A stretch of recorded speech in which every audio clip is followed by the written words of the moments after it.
Good morning guys, welcome sa ating YouTube channel, JTech TV.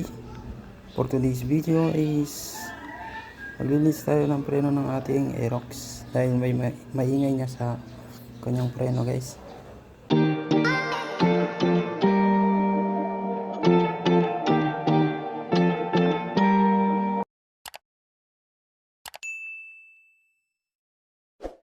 Okay, start na natin. Una tayo dito sa kanyang harapan. Ito kakalasin lang natin dalawang Allen flower na bolt saka dalawang Gis sa kanyang speedometer. Baka kasi mahila guys kapag kinalis itong caliper natin. And guys, start na natin. Tapos lang tayo ng Allen guys, flower T50.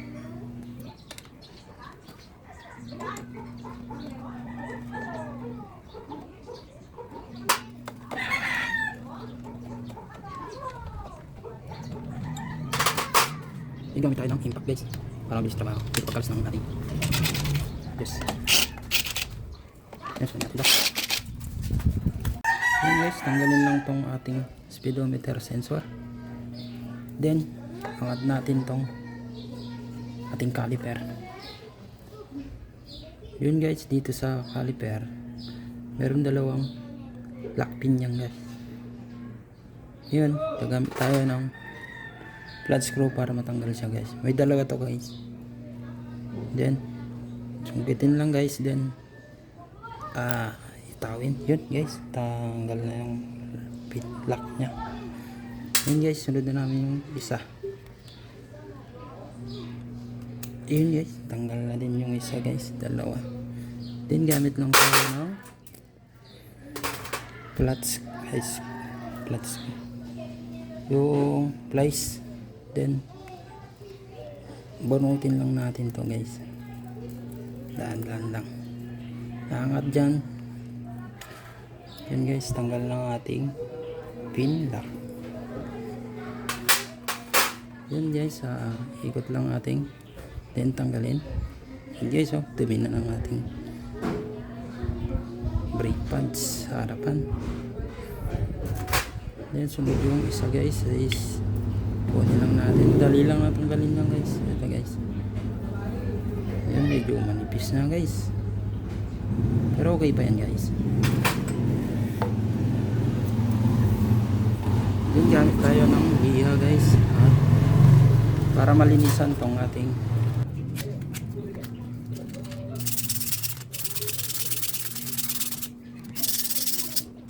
guys. Linis natin, gamit tayo ng brake cleaner guys para malinisan yung ating brake pads.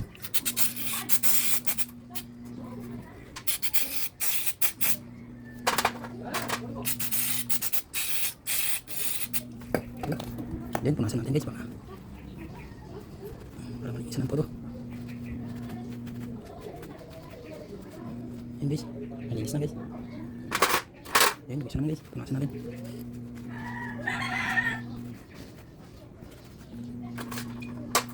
Yan, sulod natin itong kanyang caliper guys, linisin din natin para mas yan, punasan.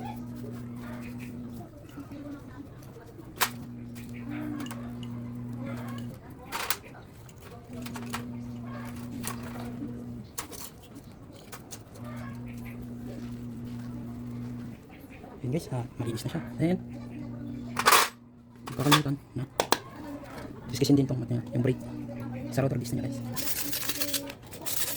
Ito din na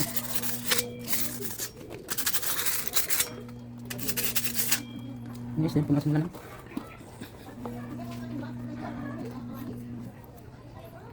Yan guys, ito sensor niya, linisin lang natin. Ay, punasan mo lang guys.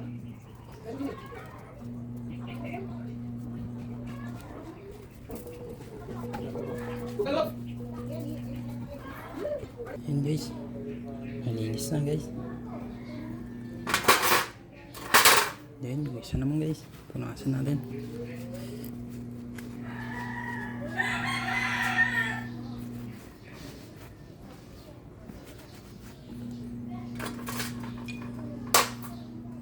Then sunod natin tong kanyang caliper guys, linisin din natin para mas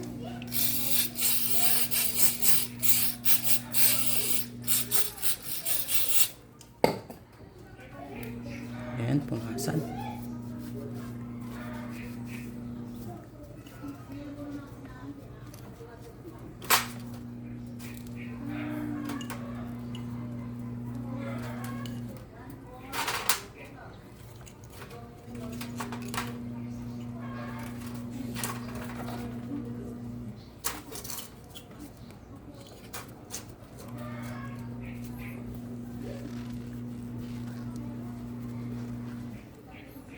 Ayan guys, malinis na siya. Then, kakalimutan na diskisin din tong yung brake sa rotor disc niya guys. Kahit konti lang yan.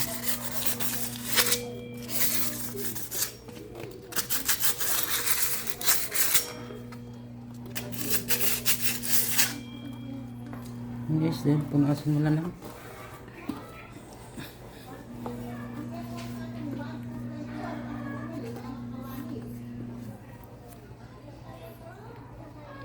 Guys, ito sensor niya, linisin din natin. Kahit punasan nyo na lang guys.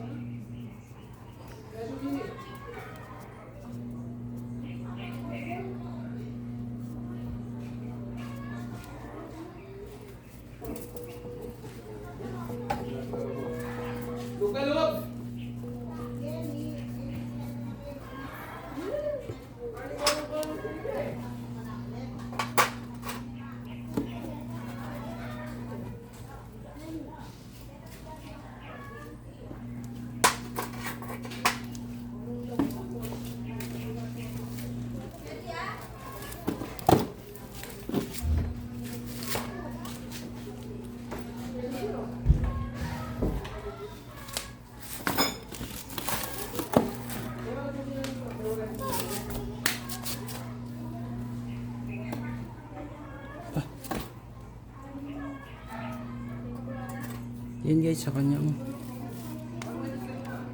backplate ng kanyang brake pads guys, lagyan natin ng grasa guys. Kahit konti lang yan guys.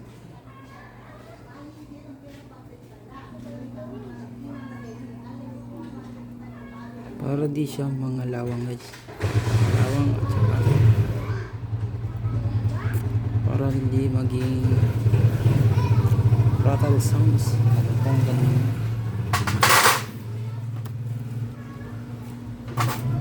Yan. Ito yung isa guys. Lagyan natin.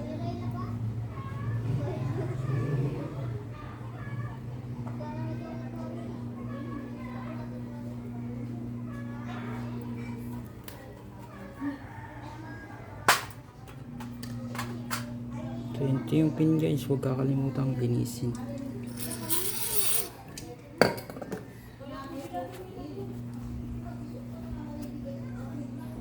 Lagyan natin ng konting grasa.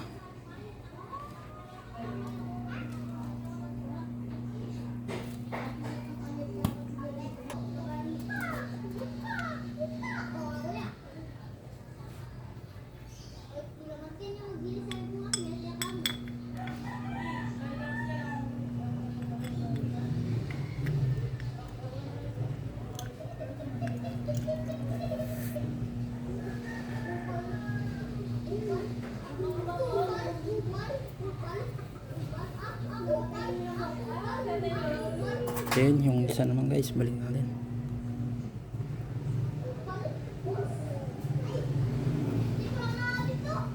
Pasok lang natin guys. Then ito guys,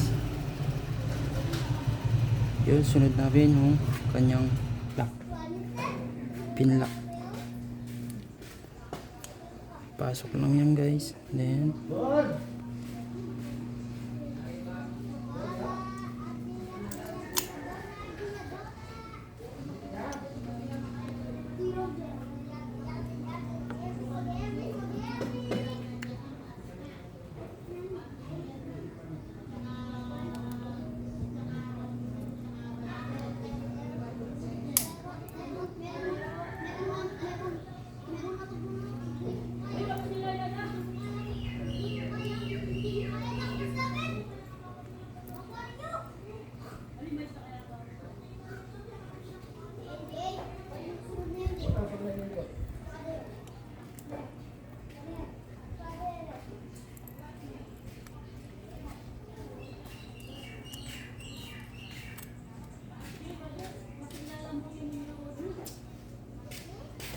Yun guys, pasok na. Then, ipit lang natin guys, ikot natin. Para makita yung butas dito sa kanyang pin. At malagay natin yung kanyang pin lock. Yun guys, lulusot na natin yung pin lock nya. Yun guys. Then, sunod natin yung isa.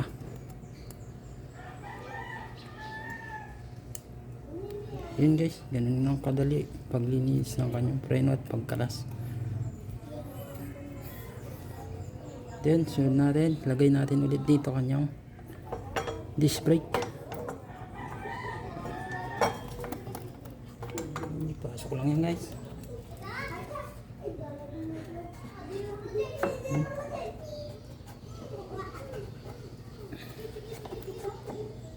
Then, sunod tong ating speedometer sensor.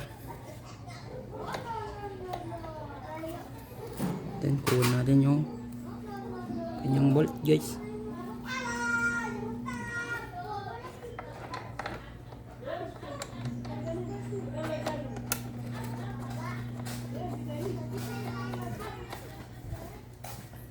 Yung isa naman guys, pasok natin.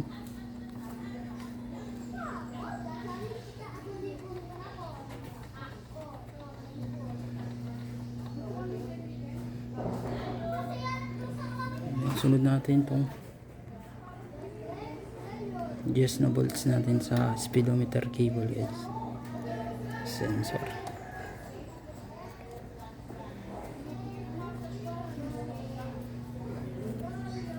Yan yung isa guys.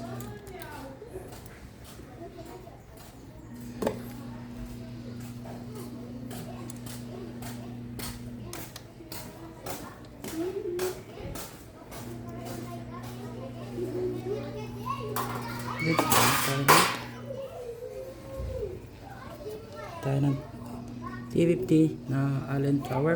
Then dito na guys.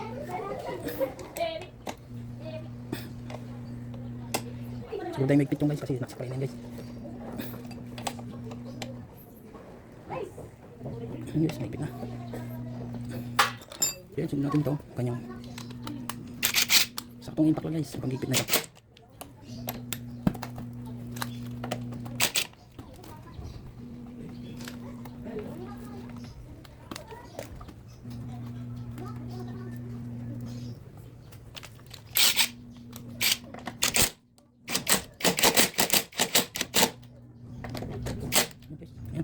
Nandito ko na okay, yun guys, yan ko lang kasimple. Double check mo lang.